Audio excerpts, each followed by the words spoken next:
Have you had any people send you questions lately or Not off topic. okay.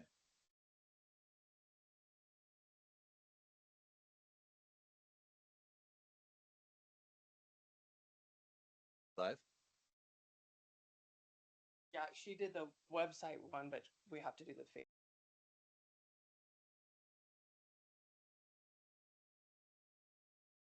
You want me to zoom in on you so it's central? You don't need to zoom on me. Nobody wants to see this mug. So if you hit these ellipses and then you go room controls.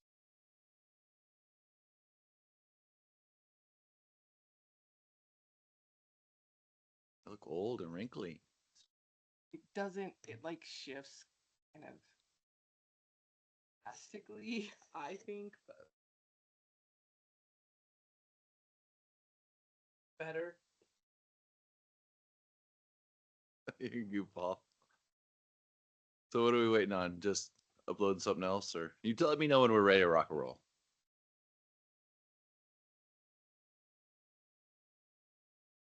So I can fix my tie. Oh, other way. It's opposite.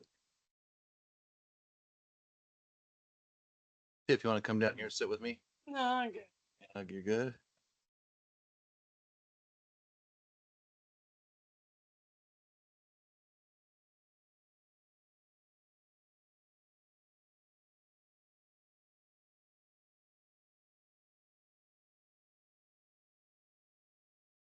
That's just like Microsoft's done this has. Uh-oh.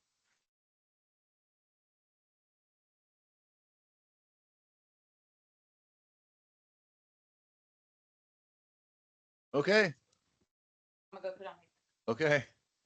So she's in on Teams, I guess. Okay. So we're good. We're going? Not yet. Oh. She hasn't shared it. Facebook yet. Generated a different.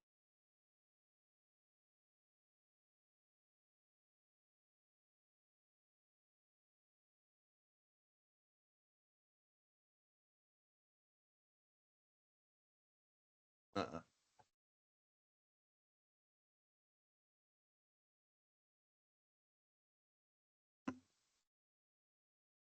You have to mute him, I thought. You have the power. But oh, it's weird. That's not a button. It's a pretend button.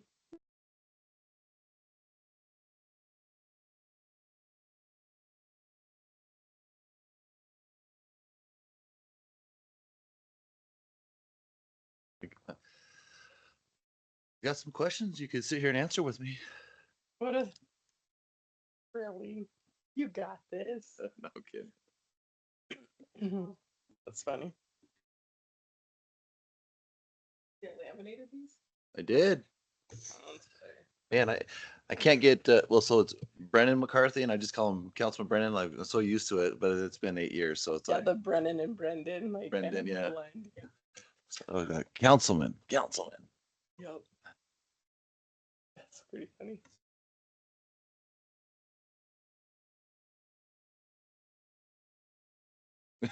Yeah, touche.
All right, are we ready?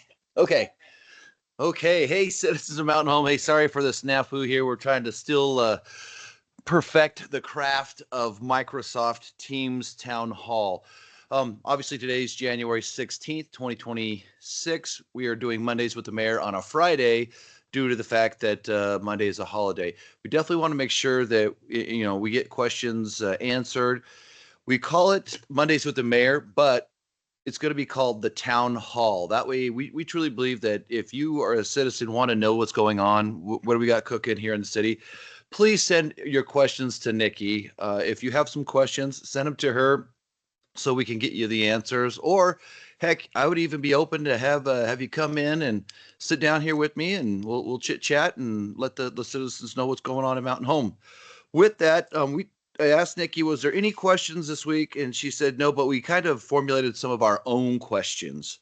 So I think the hot topic or the hot button for the last week was Railroad Park. So Tuesday city council meeting, the council wanted to have a special meeting to talk about Railroad Park and the nuances of the contracts. And as you saw probably last night, the council approved to move Railroad Park forward.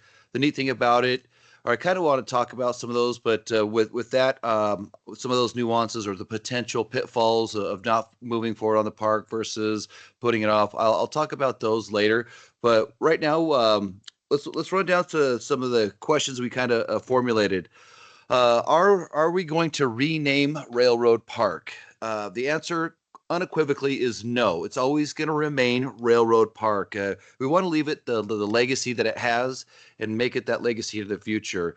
The Railroad Park is a legacy that the city will carry on. And then obviously the building itself that we're placing there as a community gathering space, that will be a Pioneer Depot or Pioneer Plaza. That's like the park itself is not changing. Simply named the structures like of the building itself, that will be named something different. But the whole park is itself, it will be named Railroad Park. That will not change. Where will the farmers market go? Our farmers market is one of the top priorities on the layout design. And then obviously right now I don't have any attached designs, but what we're going to do is we're going to upload some of the attached designs and show you kind of quintessentially where Railroad Park, or sorry, where the farmers market will go. And then it says see attached photos and the diagrams here where the vendors can go. This year's farmers market is not postponed. Per discussions with the farmers market board, the market is making a temporary move. So you take the flea market side, that where quintessentially what we've kind of talked to the board about is moving the flea market side over to Bass Park. Currently, the farmers market will just move on to the south side of Railroad Park and then the underpass area. We hope to have the building portion of Railroad Park done, and that way, quintessentially, the farmers market will be able to take more of that south side of Railroad Park. The building that's over there, that is the work trailer, that'll shift over to the north side of Railroad Park to complete that other north side area. So that's kind of our goal. If we can get the building done by May and that whole south area of Railroad Park completed, then that'll open just more of that park up, and the fencing will move down to the north side of Railroad Park. So the farmers market is a go. We have been assured by the market. Tiffany's been in constant contact with them. And then another alternative, just in case something they don't, if the board comes and says, hey, can we move it to the Hub Plaza? That's also another viable option where we just shut down that second street. We open up the Hub Plaza, and then they can have both sides, and we can have the whole vendors, everybody at the Hub Plaza area. So that's a secondary vision too. If that's so needed, we can do that as well. Farmers market is a go. Where is Crazy Days going? I find it ironic that some of the citizens were worried about having Railroad Park completed due to it being on a busy highway with small children, but nobody has ever complained when we, the city, have put Crazy Days at Railroad Park, and that's busy with kids even into the night. So it baffles me. But the Crazy Days, the carnival. So the city every year contracts with the carnival company. We bring it to here for Crazy Days. So what we're going to do is Tiffany and I are currently Thinking of cool areas, locations, trying to keep things downtown on all that. If we need to close some roads off, more to follow. We're trying to get that all prepared, trying to think of the best placement for everything. But we don't know exactly where the carnival will go this year. But we want to, in a perfect world, like to leave it downtown to make sure that the heartbeat of downtown still has that viable option of having citizens walk through its doors, such and such. So more to follow on that one. So finalizing plans as we speak, and then stay tuned for more information on Crazy Days. Let's see here. What about parking? We recommend referencing the diagram, which we'll have uploaded here shortly.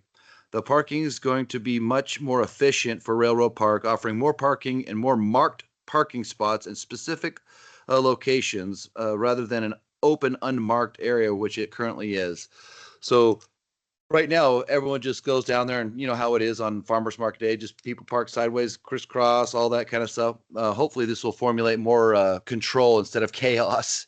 We love farmers market, but you know how we're all guilty of it. We park kind of kittywampus, or we park sideways instead of perpendicular. So we'll try like I said, the new parking structure will be definitely where it will be better, because everyone will have specific locations, and definitely want to make sure that wheelchair ADA accessibility, and that was kind of a big push too, was to make sure that everybody felt inclusive down at Railroad Park when it gets completed.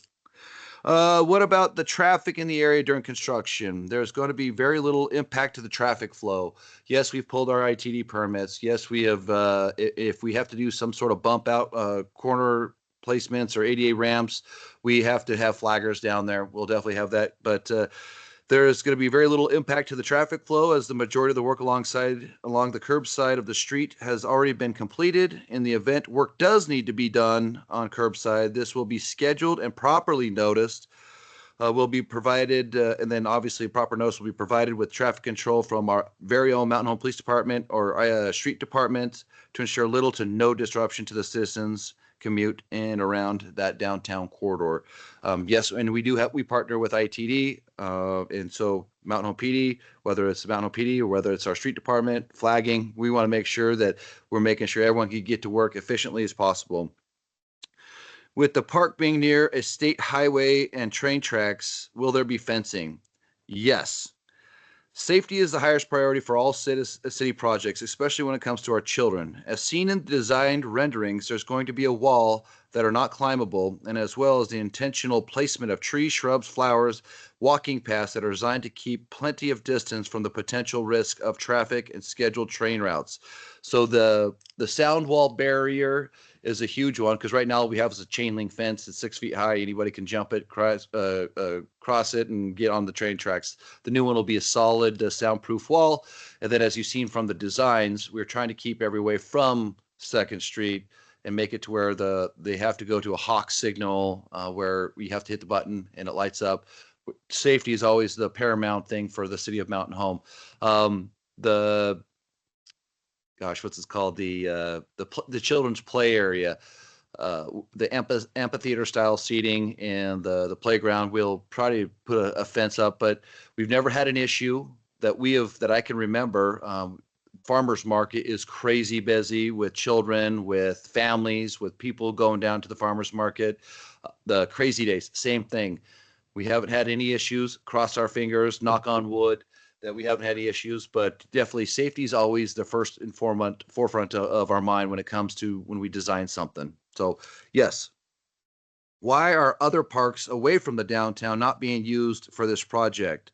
So obviously the big one, why are we spending money on a park in downtown corridor? So the URA district is a very specific area of our town, and we're going to show you the map. When we get done with this, I'll upload a map that allocates funds are only spent in the zone in this Idaho.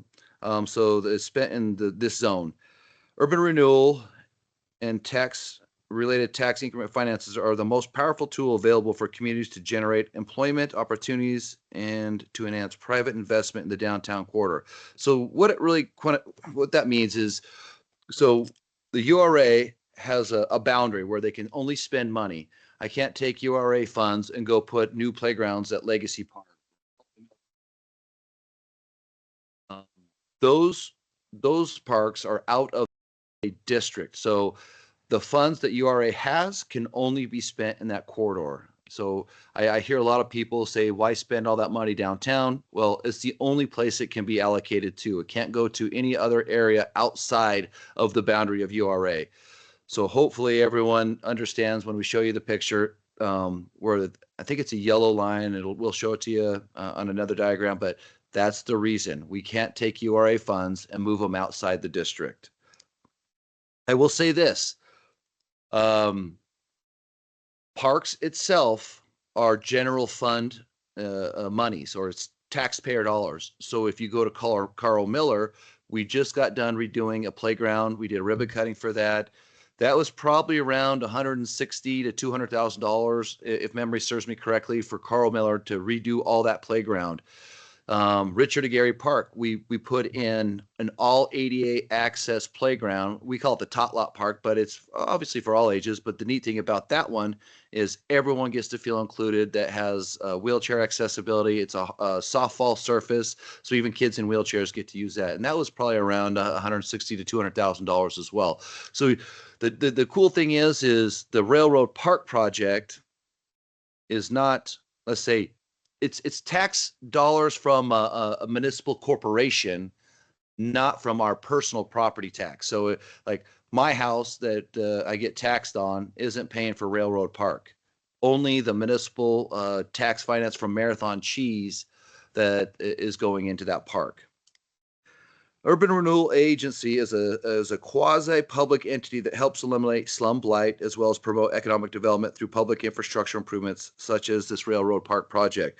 The cool thing about Railroad Park is it's kind of, remember we put in all the funds that for the downtown revitalization, and that was, you know, we truly believe that the downtown is the heartbeat, and if you have a strong downtown and vibrant businesses and stuff like that, that sets the standard for when you're trying to recruit other businesses here in Mountain Home.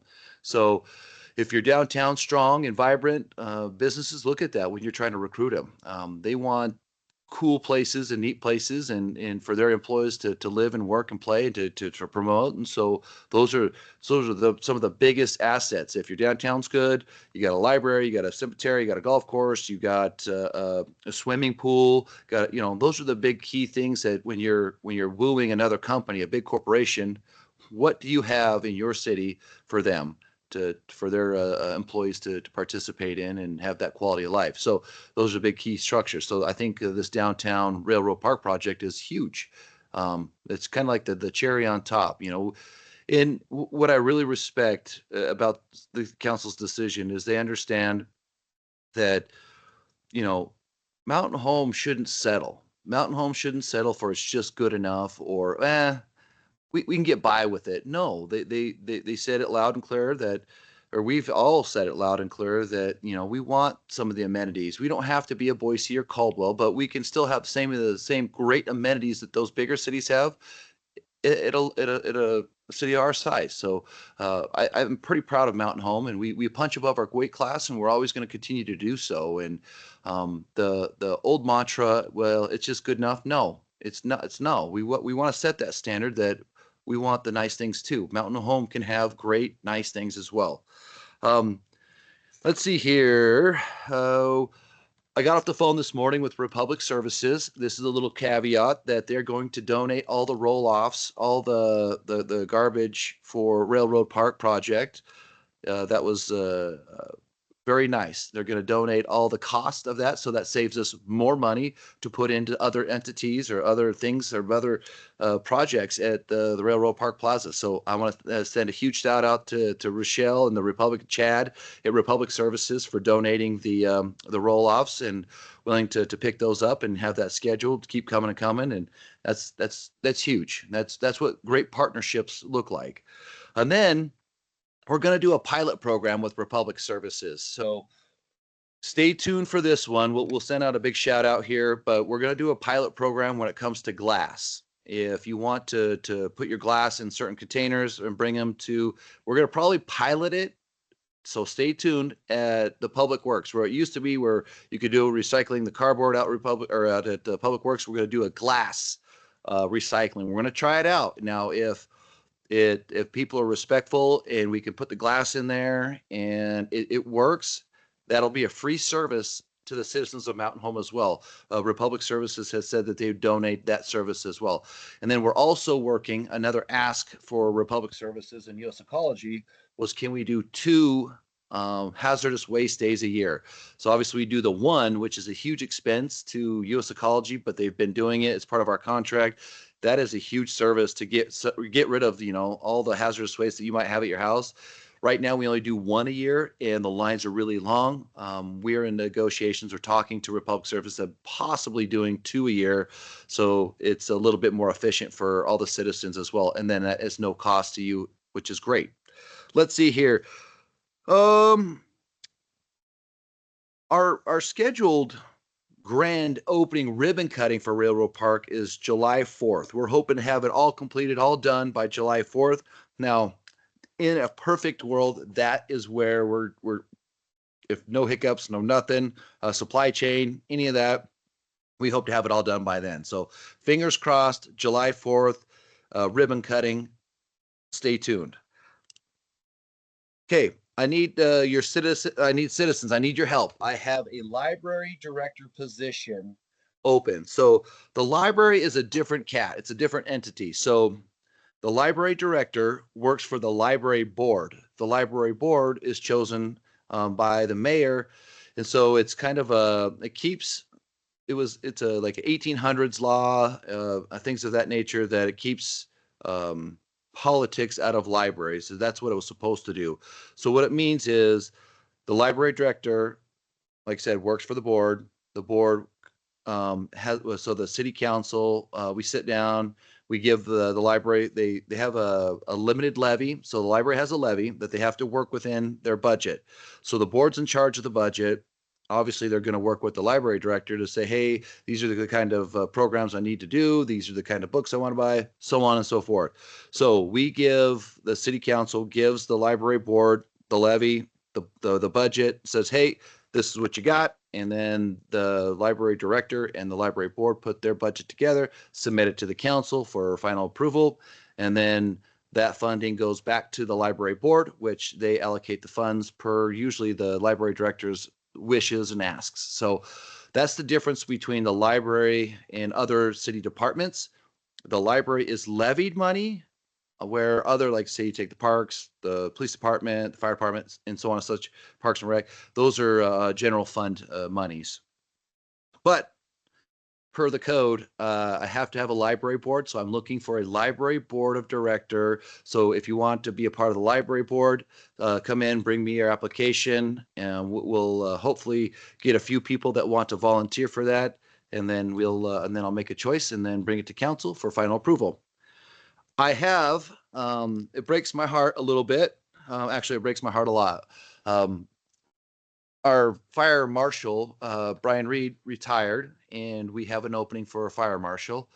And also, the fire chief put in his letter of retirement as well. Let me rephrase that. Fire Marshal Reed retired, didn't resign, retired.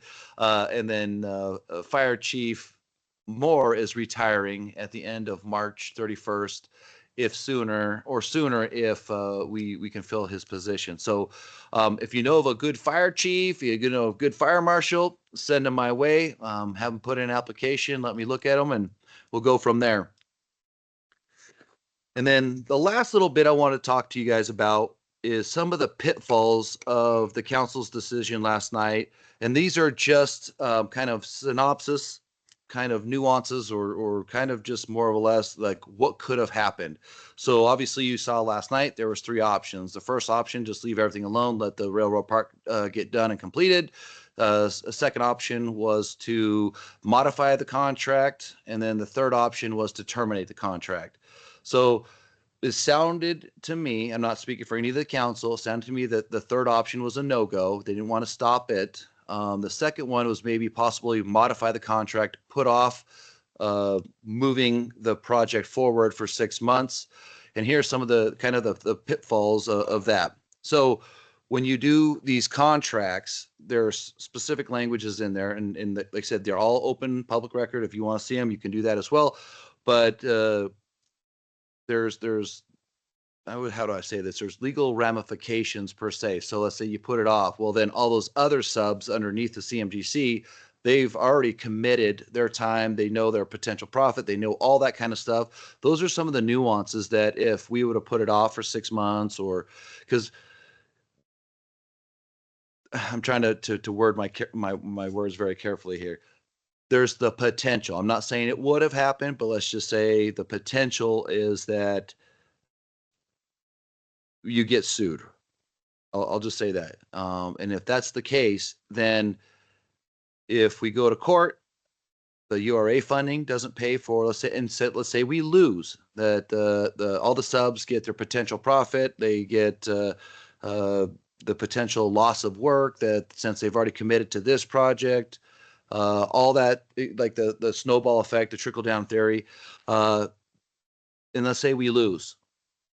So let's say the city loses, that's general fund tax dollars that we'd have to pay. And then we don't know what the ramifications. It could be hundreds of thousands of dollars to millions of dollars on that potential lawsuit. And if we lose, because per the contract, I'll just say that the potential was there to lose big, and it doesn't come out of URA funds. It wouldn't come out of the Pioneer Federal Credit Union donation.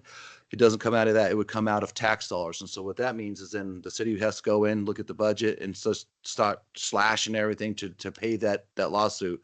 So those are kind of the pitfalls that we discussed, and it was a 3-1 vote, and I appreciate the council for moving this project forward. I appreciate the council letting us see this project through. I really, really appreciate Pioneer Federal Credit Union for their very generous donation. That just shows you their character, their testament of being here 70 plus years in Mountain Home, giving back to the community, giving back to their partners, and like I said, what a great partnership it is. And then to the URA board. They're all in at 3 point, I think it was 3.1. And some of the nuances is that next year's tranche of money that they'll get has already been spoken for. They have, I think they're allocating, I think it was 400,000 to the Marathon Cheese expansion, which is good. It's good for Mountain Homes. It's more tax based that will eventually end up with more job employment with that expansion. It's good. It's good for Mountain Home and the economic viability of that whole program out there at Marathon Cheese. So with that, there wouldn't have been any money in the 6 months because it's already been spoken for. I'm very proud. I'm very excited that the council decided to move this project forward. It's fully funded. It's fully everything. So the last thing I really want to talk about is the $522,000 that keeps being brought up. The $522,000 is remember, it's the in-kind that we're talking about. Quintessentially, it's if Anthony Guho and the Guho Corporation did all the work, that's what they would have bid it out at as 522,000. Having our city employees do the site work, the demolition, the excavation, all that, and the what's called the shoring. When you get in there, shoring's really expensive. So having us do it in house, we don't pay our guys $150 an hour or $99 an hour. With your fringe, your normal wage, you're looking at anywhere from, I'm counting fringe as well, like $33, $34 to $40 an hour, depending on if you're a supervisor and so on and so forth. So for us, it's a lot less expensive. And the cool thing is I know how proud our street department was to do the city pool. That saved us hundreds and hundreds of thousands of dollars of tax dollars in the aspect that we didn't have to pay a construction team to come in and do it themselves. We got to have our own city crews, one, have self-pride in a project they've completed at the pool. Two, they are taxpayers. We're paying them, and they're going to turn around and spend their money locally, I'm assuming, and then they have their home. So keeping that money here locally, to me, is a better bang for our buck than having another contractor, maybe outside of Mountain Home, come in, do that $522,000 worth of work, and then they go, let's say it's a Boise or a Caldwell company, that money leaves Mountain Home. So I'm proud to say that our guys are here in Mountain Home. Our men and women are here in Mountain Home, willing to do the work. And just to beam with pride, you can go ask. You take an Adam Miller, a Kane Scott, a Paul Hadmishi, a Matt Corbus, how proud they were with the pool project. That right there shows you how they're willing to do the work. They're willing to obviously get some training at the same time, but two, definitely see a project that they worked on and completed for years to come, and how much benefit that does to the citizens of Mountain Home. So I just kind of want to kind of give you some nuances of some of the pitfalls. Now, does it say we were going to get sued? No, but the potential is always there. We had a conversation with our attorney, and as you heard last night on the city council meeting, that the best action was just to move forward and finish the project. And I know it's going to benefit everybody. So hopefully in July 4th, we'll see everyone down there for the ribbon cutting. So we did the groundbreaking Wednesday, and then now you do a ribbon cutting to open up the plaza and all that. So we're super excited. I hope to see you there in July 4th. And then I'm super excited to see you guys next month, Mondays with the Mayor, or should I say Town Hall. Please send your questions to Nikki Stornetta, our communications specialist. She then can get us those questions and I can answer them. We just had to formulate some questions because a lot of questions were being asked on social media about Railroad Park, and we definitely wanted to make sure that we answered all those, whether it was the water fountain. The water fountain isn't going anywhere. Oh my gosh. The water fountain's staying there. It's in the design of just staying there. So don't worry, no one's it's not going anywhere. The water fountain will stay. I will say that we'll be adding a new addition to the railroad park, and it'll be a bronzed eagle that wasn't paid by the citizens. It was paid by U.S. Ecology. So we've had this bronze eagle, and we were waiting to finish the downtown project to put the bronze eagle up, and then we were waiting for the railroad park to get. But July 4th, hopefully you'll see a brand new bronze eagle statue down in Railroad Park. We'll be adding that to the park project as well. But we already have it. It wasn't paid for by tax dollars. It was paid for by U.S. Ecology in honoring a gentleman that lost his life in the explosion. So with that, Mayor Sykes out. Please send your questions to Nikki Stornetta, our communications specialist. She will get those up and loaded. And then, heck, if you have any questions online, ask away too. Don't be afraid. Nikki will come in here and let me know if there's questions. If you want to ask on the town hall, I'm all ears, and we'll answer them the best we can. And if I don't have an answer for you, I will definitely get back to you with an answer. So with that, thank you, Mayor Sykes out. Have a great day.